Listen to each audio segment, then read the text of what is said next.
Dan Schneider was born on January 14th, 1966 in Tennessee. He attended White Station High School and was involved in theater. And it seems like people liked Danny Boy. I mean, he must have had some charm to him because he was also school class president. Dan briefly attended Harvard University before returning to Memphis to work at a computer store and take classes at the State University. His career in entertainment actually started because he was spotted by a producer. It kind of sounds like a movie, like how they used to do it back in the day. I feel like when we were growing up, did you ever have those moments where you're like going through the mall and you're trying to like look like a model, or you're trying to be an actor and just be discovered? Because that's what we used to hear about back in the day. Now we realize it's a lot of nepotism, but Dan's story was different. Someone saw him and wanted him to be in their movie, which sounds like a dream. He had a role in the film Better Off Dead back in 1985. This movie role inspired Dan to move in LA and get into entertainment. His first step into the Nickelodeon doors was when he was invited to co-host the 1988 Kids' Choice Awards. That's when Dan got the opportunity to meet this person named Albie, who's really important at Nickelodeon and was a development executive. Dan must have left a good impression because years later, Albie decided to invite Dan to come and work on a project, a sketch comedy show that we all know as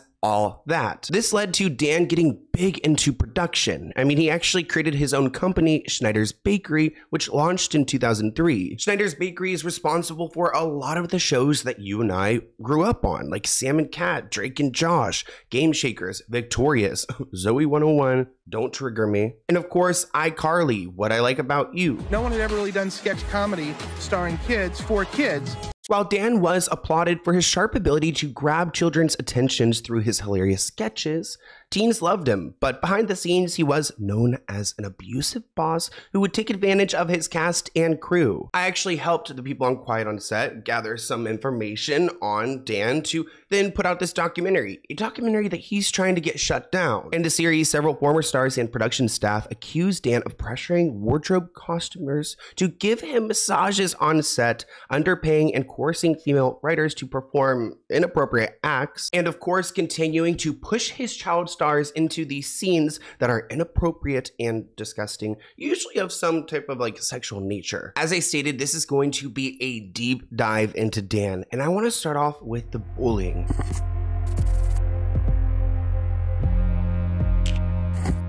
Let's get into this headline. Former All That star Angelique Bates alleges she was spat on and verbally abused on set. She said during rehearsal, one of the cast members I was already having issues with thought it'd be hilarious to throw the milk partially on me despite it not being in the script. So I guess there was a scene where there was milk being spat and thrown onto her, and her co-star did it a little bit too aggressively, which we've seen this with actors before. I mean, we saw recently, who was it? It was Shia LaBeouf's partner, Mia Goth. Oh my gosh, she like stomped on someone's head because she didn't like them. So I get scared like working with these people in these scenes because they'll take it way too seriously, and then if they want to get revenge on you, oh, it could get dangerous. In this moment, she claimed she picked up the milk and threw it in her face, and Dan Schneider became angry and completely lost it on set. He yelled all kind of obscenities, and these are children he's working with. Like, get it together. It's a show. It's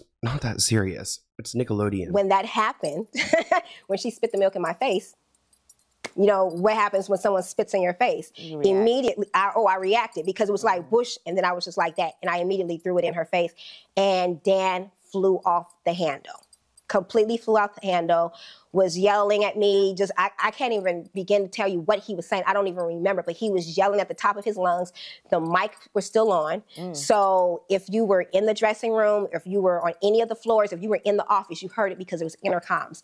She also claims that her mother had some interesting moments. Angelique claims that she faced retaliation after her mother reportedly turned down sexual advances from one of the producers. So one of the producers wanted to get with her mom, and when her mom stood her ground, the child star suffered. That's messed up. Angelique was slowly written off the popular kids program and then fired. We all know and love Jeanette McCurdy. She's been open about her experiences on iCarly and Sam and Cat, and probably one of the most outspoken child stars from Nickelodeon. I mean, she was almost paid $300,000 for her silence, but of course she couldn't accept that. In her tell-all book, I'm Glad My Mom Died, which still, that title is really hard to read, Jeanette claims that this executive, Dan Schneider, would massage her at work, photograph her in bikinis, and pressure her to drink while underage. Of course, she doesn't use Dan's name because she's not trying to be sued, but we all know who she's talking about. She said, "What the F? Nickelodeon's offering me $300,000 in hush money to not talk publicly about my experience on the show. My personal experience of the creator's abuse. This is a network that makes shows for children. Shouldn't they have some sort of moral compass?" And I agree. Dan Schneider was incredibly toxic. He would even get involved in the child stars' lives and try to pit the stars against each other and the shows against each other to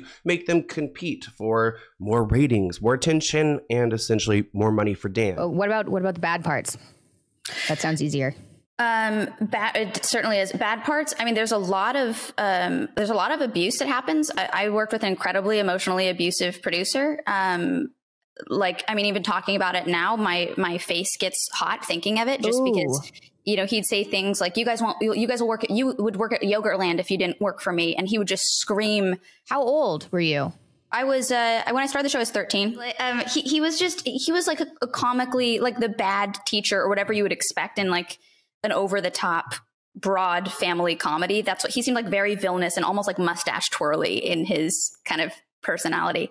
I feel like Jeanette McCurdy doesn't get credited enough for really starting this wave of pulling down Nickelodeon. Of course, every child star deserves props for doing it, but she's really done it at its core in a way that you can tell there's something that this entity of Nickelodeon and this person, Dan Schneider, is trying to hide. I mean, hush money? What kind of situation is this? It's a kid's show. Kel Mitchell says that Dan Schneider once brought him into a closet and yelled wild stuff at him. He said that when the original All That producers left to work on other projects, Dan Schneider was in charge. Kel said that he was not a fan of how Dan was writing the characters and said the producer took an issue when he tried to inject his own ideas into the mix. He said, "I remember we had a big argument on set and then he took him into a closet, closed the door, and just started yelling wild stuff at him." He's like 18 years old at this time, so he's not a minor, thank God. But still, workplace environment, it doesn't make sense. It was a point where I wasn't agreeing with the writing style that started to change. So me and him kind of bump heads a little bit because of the direction of how the characters were going. Right. And I remember there was one point where he was upset because I was like, okay, well, let's try it you guys' way and I'll try it my way. And the characters, and what would happen was the writers that were rooting for me, when we would try it my way, we would get the laughs, and the other way it wasn't working. And so it was a thing of okay, Kel, you're stepping in now knowing producer mode, you're stepping into writing mode. But at that time, that wasn't given. Me and Dan had a big argument where it was on set. Took me to, he was like, "Let's go over here to this room right here in this closet." He closed the door and he just took off, just yelling all this, How old was you at the time? Wild stuff. Now he's talking about this story with a smile on his face, but I think he's smiling through the trauma. I mean, after you cross Dan, you kind of get blacklisted as well. So a lot of these stars struggled to make it. Back in the day, Dan used to upload his behind the scenes clips from iCarly onto his Dan Warp YouTube channel. In these clips, you could see how unpredictable Dan is and how uncomfortable the cast look around him. The cast don't know if they'll get yelled at, praised, or criticized. And it must be so hard to be in this uneasy environment. Let's go ahead and react to some of these bizarre moments, and I'm going to try to imagine what these people were feeling when they had this camera shoved in their face. And keep in mind that Dan Schneider is the man behind them, so a frightening sight to begin with. It wouldn't be a video from iCarly if I didn't do this to you. I don't know. Oh, yeah. What are you doing? I don't know. What's going on? What are you wearing today? Who did your outfit? I've had too much caffeine. This is what happens when it gets late. Yeah, seriously. Let us go home, Dan. What are you doing? I'm scared. Jeanette. Hello. Susie May Page wants to know. Susie May Page. Yeah, if you could fill a pool with... Get out of here. Sorry. Wants to know if you could fill a pool with anything you like and swim in it, what would it be and why? Confetti, because it's a celebration in the pool. Okay, that makes no sense. Okay. Miranda. Pineapple juice. What? I didn't ask the question. Oh, sorry. Well, I heard. I was thinking this whole time. Okay, the question is, if you wanted me to hit you with a bottle of something, what would it be? Pineapple juice? Okay, here comes. She say nice things about me? Because I will tase her if necessary. Uh-oh. I have the taser. We haven't had to use it Oh, hey. What? Look how scary he looks. Oh my in a long gosh. time. I said lots of nice things. No, I said nice things about it. Oh. That's going to get on TV. What? That's going to get on TV.